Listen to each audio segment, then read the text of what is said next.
Hello everybody and welcome to my channel. So for the last little while in the groups on Facebook for junk journaling, I'm seeing a lot of questions about bindings. So I thought I'd make a video putting some bindings out there, what's good about them, what's bad about them, and that way people will have a way to know an idea of what they're going to get themselves into using certain bindings. There's pros and cons to all of them, so it really depends on your junk journaling style and what you're looking for in the finished product. I'm also a traditional bookbinder through a guild here in Ottawa, Canada, so I also do traditional binding. I make things like this as well, so that's all made by hand.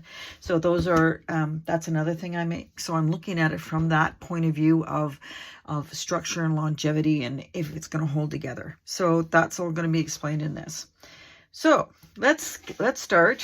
One of the things that a lot of people start out doing when journaling is they buy their journals or a book, something like this, from a dollar store. As you can see, I got this one here. This is called a ring binding. It's good in that you can open it up and you have lots of space to work on your pages, and it sits nice and flat.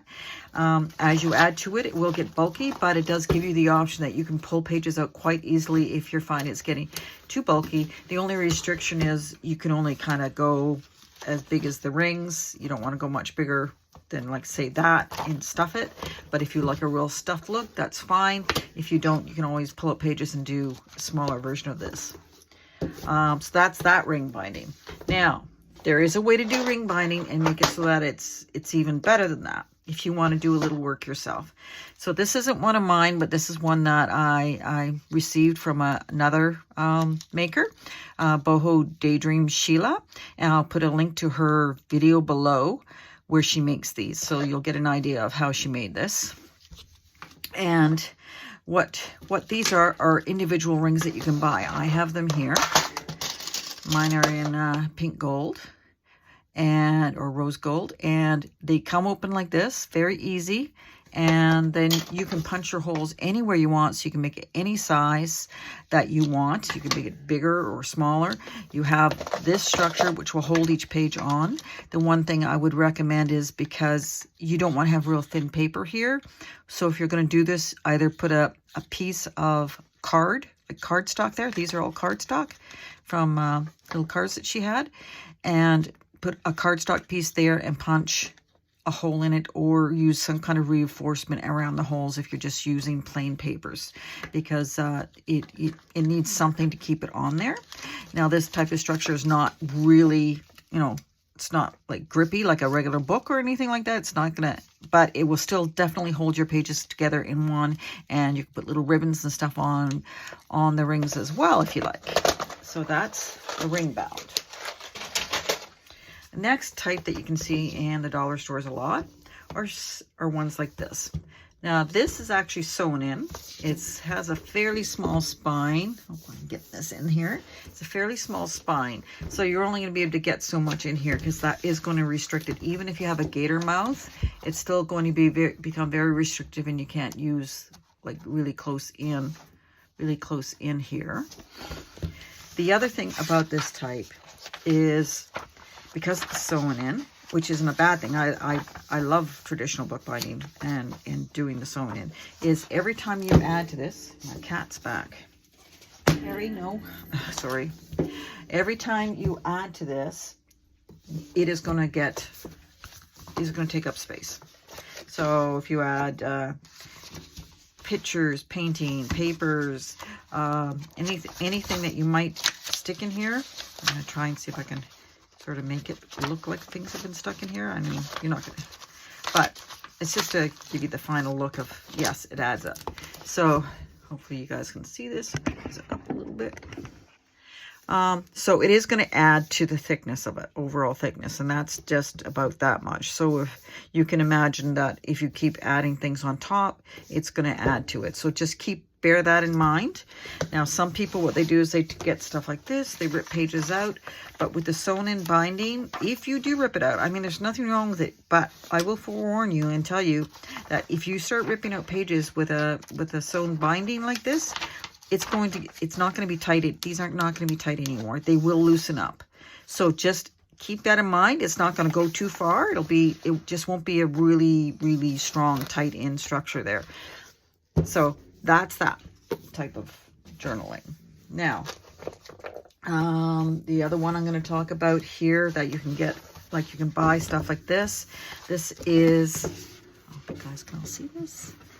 This here, this is just glued in. It's called a perfect binding, and you will find it's a very inexpensive way to bind things. What they do is they put the papers all together, because this is a perfect bound one I made. This is also a perfect bound one I made. They will put all the pages together and just glue the one end. So they're just hanging on by a little bit of glue on the end there, so they can rip out easily. And that is a possibility that could happen depending on what type of glue they've used. They could come out really easy. I have seen that happen to people. This is one that I made. I used a glue that's made specifically for that. It's a little rubbery, so it can handle falling up, opening up better. So it's not going to crack easily. But these are still, this is like a folded page, as well as this is a folded page. And so what happens is just that end, that little tiny end is glued. Like I do fan it, so I get a little bit more glue on the edges, but that's what you do. You put a little bit of glue on the edge, and then I also put a little piece of gauze along the edge too, just to give it a little, within the glue, just to give it some more strength. But that's those. So I make these as well as notebooks. So that's those ones, and I learned that from Nik the Booksmith. I will put the link to this one below, so you will see how those are made if you choose to make those yourself, which I recommend. Give it a try. Next one that I talk about a lot with people is Madori. Madori is nice. It's elastic. This is an old one that the elastic is starting to stretch out too much. This is a little Midori one I made a long time ago, and the booklets all come out now. It's kind of, the elastic has started to go, which can happen, but you can always, pull it straighter. And that way you can take it out. You can add pages. It's not stapled together, which is another way you can bind them. You can, little ones like this, you could staple along the edge and do those if you wanted. But so that's a Madori binding. It's basically you're taking the elastic and you're putting it through, and then you have a knot, and use that for your signatures. And it's very versatile in that you can take pages in and take them out. You can work on your pages outside of the journal and put them in after too. So that's a good option as well. And you can make it as thick as you want. So here's a very common option for junk journals is this type. This one was given to me by my friend Took as a gift. We did a swap, and I really like it. Purple's my favorite color. Anyway, so she made this. This is a 5-hole pamphlet stitch. Now what this is that the cover is basically fabric with, and sandwiched in between the two pieces of fabric is cardstock. Like an old file folder works perfect for these. The long ones are great for these type of ones because you can get a long piece. And that way, if you get it thick and chunky, it's not a big deal because it's soft, and you just make sure you get extra length on that, and it's no problem. You can close it up as easily as you like. And it's a good stitch. Will hold well. I'll just show you what the inside looks like for 5-hole pamphlet. It's like this, and as you can see, you can have half pages. You can have all different kinds of pages within this, and it works really, really well. You don't have to worry about the gator mouth because basically they all kind of become gator mouth. The only thing I would suggest is when you are measuring out your cover, make sure to add at least 2 to 3 inches for the spine, and maybe even add an extra inch or so on top of that just to make sure it wraps around all the way, or make it after. Make your cover last. If you're I usually make covers first, so that's why I always add extra. But if you're going to, you could also make your cover last. That way you can measure all the way around and see how thick it is and adjust for that. So that's that one. So this is a single one that I did from for an online course as well, because I like to try different people's stuff. This is mostly envelopes that she used in there with when I bought the kit from her and made it. And I'll put the link for that down below as well, that video. And this is, as you can see, I probably would have made it a little bit thicker, the spine, rather than just an inch like this, just so it wouldn't be so gator mouth. But I mean, that's fine. If you like gator mouth, you can do it. And then this one is just the 3-hole pamphlet stitch. So that's that one. And that's just fabric and card as well, cardstock. Now this one is a course from Nik the Booksmith. I'm getting all this in here.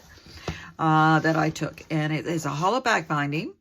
It is very close to a traditional book bind, in that it's got a lot of signatures. You can see that each signature only holds a couple of pages, about 3 or 4, I think, and they're spaced about a quarter to maybe an eighth of an inch apart. Yeah, probably closer to an eighth of an inch. I work in centimeters more than inches, so I'm trying to remember. So this one is a 5-hole pamphlet stitch, because that is very easy. I recommend learning the 3-hole and the 5-hole. Very easy stitching. So you got that, and that's very easy to do. And it's very close to a traditional book. If you like that sort of look, you can make it gator mouth. There is more space. You could do less. Here, I'll show you some. Normally, when I make a journal, let me get one of these. This is about 2 inches. I like the 2-inch. I think it's a great size. So this is a 2-inch. Oh no, it's not. It's not a 2-inch. That's my bad. One moment. No, that's not like that. Just give me 1 second. My journals do sell, so it's hard to find them. This is 1, 2, 3. Okay, this Christmas one. Okay, so this Christmas one, generally it's a 2-inch, spine.